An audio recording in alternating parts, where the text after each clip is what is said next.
बातमी घेऊयात। मंत्रिपदापाठोपाठ पालकमंत्री पदासाठी सुद्धा महायुतीमध्ये रस्सीखेच बघायला मिळते। अनेक जिल्ह्यांचे पालकमंत्री पद आपल्या पक्षाला मिळावे यासाठी वरिष्ठ नेत्यांकडे लॉबिंग सुरू असल्याचं कळतंय। तर आगामी स्थानिक स्वराज्य संस्थेच्या निवडणुका लक्षात घेता आता ही मागणी काही महत्त्वाच्या नेत्यांकडून होत असल्याचं पाहायला मिळतंय। या क्षणाची सर्वात मोठी बातमी खरं तर आपण बघतोय, अनेक जिल्ह्यांचे जे पालकमंत्री पद आहेत ते आपल्याला मिळावे यासाठी आता तिन्ही पक्षांमध्ये रस्सीखेच सुरू असल्याचं बघायला मिळतंय। तर गेल्या वेळेस ज्यावेळेस खाते वाटप झालेलं होतं त्यावेळेस सुद्धा अनेकांचं पालकमंत्री पदाचं स्वप्न जे आहे ते या ठिकाणी केवळ स्वप्नच राहिलेलं होतं आणि त्यामुळे यंदा तरी पालकमंत्री पद आपल्याला मिळावं यासाठी प्रत्येक पक्षाकडून लॉबिंग सुरू असल्याचं बघायला मिळतंय। तर एकंदरीतच आपण जर बघितलं तर महायुतीमध्ये महत्त्वाची खाती मुख्यमंत्री पद आणि पालकमंत्री पद या महत्त्वाच्या ज्या गोष्टी आहेत त्यावरून अद्यापही चढाओढच पाहायला मिळते।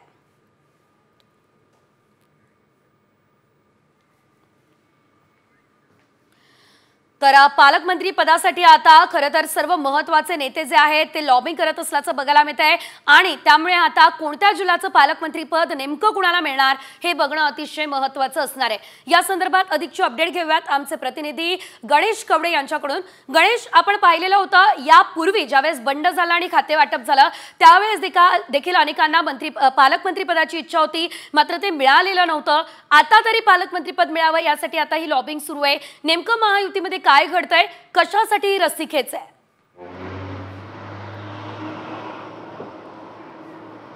नक्कीच मंत्रिपदापाठोपाठ आहे ते पालकमंत्री पदासाठी खरं तर ही रस्सीखेच पाहायला मिळते। कारण की जर गेल्या वेळेस बघितलं असेल तर रायगडचं पालकमंत्रीपद हे आदिती तटकरे यांच्याकडून वारंवार मागणी करण्यात येत होती, मात्र त्यांना मिळालं नव्हतं। कारण की यासाठी भरत गोगावले असतील, महेश थोरवे असतील यांचा खरं तर विरोध पाहायला मिळाला होता, मात्र तरी देखील आदिती तटकरे यांना हे पालकमंत्रीपद आहे ते मिळालं नव्हतं। मात्र यावेळेस पुन्हा एकदा रायगडचं पालकमंत्रीपद आहे ते तटकरे यांना मिळावं यासाठी लॉबिंग आहे ती सुरू झालेली पाहायला मिळते।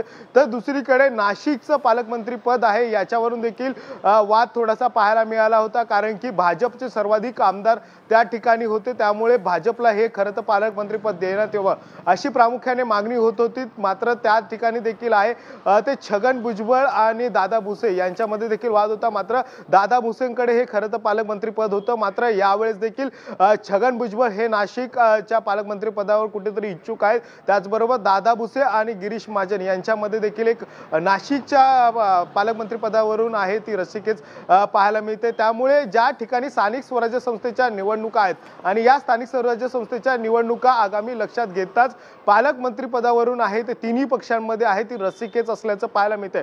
त्यामुळे नेमकं कुठला पक्ष आहे या लॉबिंग मध्ये आहे तो सक्सेस होतो हे देखील पाहणं आता गरजेचं आहे। निश्चितच धन्यवाद गणेश दिलेल्या सर्व सविस्तर अपडेटसाठी। त्यामुळे आता कोणत्या जिल्ह्याची पालकमंत्री पदाची माळ कुणाच्या गळ्यात पडते हे पाहणं महत्त्वाचं।